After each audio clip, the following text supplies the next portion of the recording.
Se nós estamos falando de educação infantil, de favorecer um bom desenvolvimento na criança, nós temos que também trabalhar o autocontrole e a paciência. E eu sei que você pode estar aí pensando, né, que não é da sua personalidade, né, você é explosivo ou explosiva mesmo, e que não, isso não vai mudar, que você é assim. Então, talvez você se sinta ou, na dúvida se é possível realmente você ter autocontrole, ter paciência na hora de conduzir a educação. Eu sei que essa dúvida paira no ar, é normal, mas o que eu quero dizer para você aí, vocês, né, todos que estão me assistindo, é que nós temos uma capacidade de se moldar e se adaptar e aprender novos hábitos. Todos nós.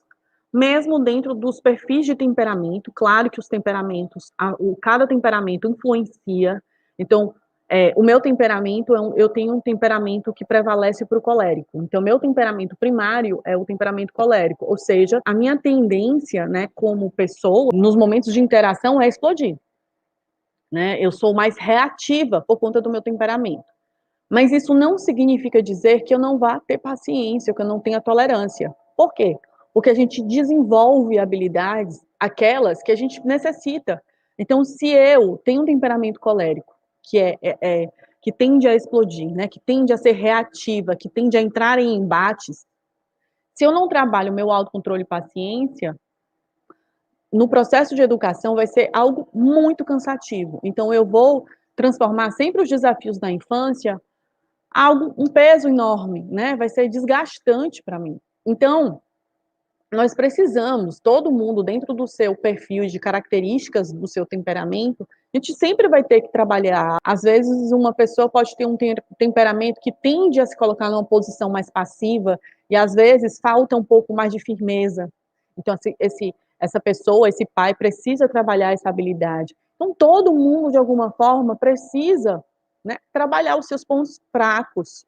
E todo mundo também tem pontos fortes. Então, o que eu quero dizer para vocês é que se você acha que não é capaz de ter paciência e autocontrole, você pode sim. O nosso cérebro, né, ele tem uma capacidade de se moldar. A gente utiliza o termo que o cérebro ele é plástico, ele tem a plasticidade.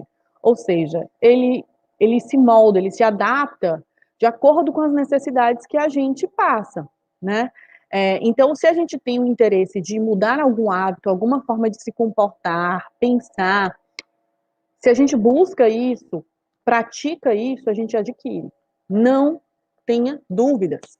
Você adquire se você praticar. Não estou dizendo que é fácil, mas eu digo para você, é super possível e também não é um bicho de 7 cabeças, isso eu posso também te afirmar. E para a gente ter autocontrole, nós precisamos algumas estratégias, alguns passo a passo, para que a gente consiga ter um bom resultado. Quando eu falo de autocontrole e paciência, eu não estou falando que você vai ser um robô, ou que você nunca mais vai explodir, ou que você nunca mais vai passar da dose, se arrepender. Não estou falando de perfeição aqui, certo? Não existe parentalidade perfeita, não existe mãe perfeita, não existe pai perfeito. O que eu estou falando aqui para vocês sobre autocontrole e paciência e de todas as ferramentas que eu compartilho é que a gente foque numa melhora contínua, é que a gente busque sempre o melhor caminho, acertar mais do que errar. É só isso. Mas o erro faz parte do acerto. Você explodir em alguns momentos, é natural, você é um ser humano. Agora, se você busca ter mais paciência, ter mais autocontrole, na boa parte do tempo, né, nos desafios que você encontra de uma forma mais frequente, é esse o objetivo. Então, não existe perfeição. Não se cobrem perfeição, se cobrem sempre uma melhora. É o que eu sempre escuto de pais quando eles vão praticando, né, essas estratégias, eles falam, relatam muito sobre esse aspecto dos resultados, né, da melhora. Mas, claro que vai acontecer em algum momento que você pode explodir. Tá tudo bem, principalmente se você tem essa tendência a explodir por conta do seu temperamento. E quando nós falamos de autocontrole e paciência, né, a gente precisa trabalhar e identificar alguns gatilhos que provocam esses descontroles. Lá na aula de birras, eu falei da criança, que alguns gatilhos que geram descontrole na criança, quem assistiu, lembra que foi que eu falei? Quais são os gatilhos? Fome, cansaço, sono. Então, os adultos acontece da mesma forma. Alguns gatilhos fisiológicos de necessidade fisiológica, como cansaço, sono, fome, né, dor. Então, esses são alguns gatilhos, né, que a gente observa aí que muda e gera essa irritabilidade na infância. E nós adultos também.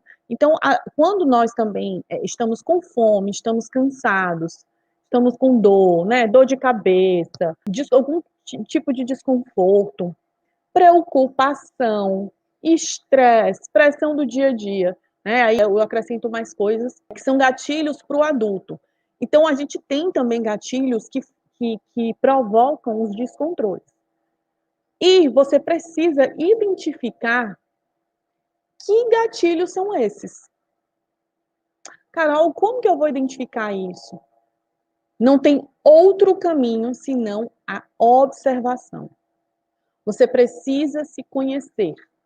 Observe seu dia, pegue uma semana e observe quais são os momentos que você se sente mais vulnerável a explodir. Que momentos você tende a ficar mais estressado? Em que momentos você considera que você fica mais impaciente com seu filho? Não adianta você dizer assim, eu fico impaciente porque quando meu filho não me obedece, quando meu filho me pirraça, quando meu filho... Não, não é isso. Não é isso. Observe em você o que é que acontece que quando você se depara com um desafio de comportamento, se torna um gatilho para você explodir. Tem gente que, às vezes, traz preocupação do trabalho, né, do dia a dia, para casa, não está tendo uma noite bem, assim, boa, de qualidade, não está tendo um sono de qualidade. Então, a gente precisa sempre entender e saber os nossos gatilhos. Porque é muito fácil o adulto responsabilizar a criança pelas explosões, né? É muito cômodo a gente dizer que, né, o pai ou a mamãe explode é porque a criança pirraça, é porque a criança é desobediente, porque a criança não coopera. Mas, na verdade, isso faz parte dos desafios da infância. O que você precisa trabalhar é em você. Quais são os gatilhos que provocam esse descontrole emocional?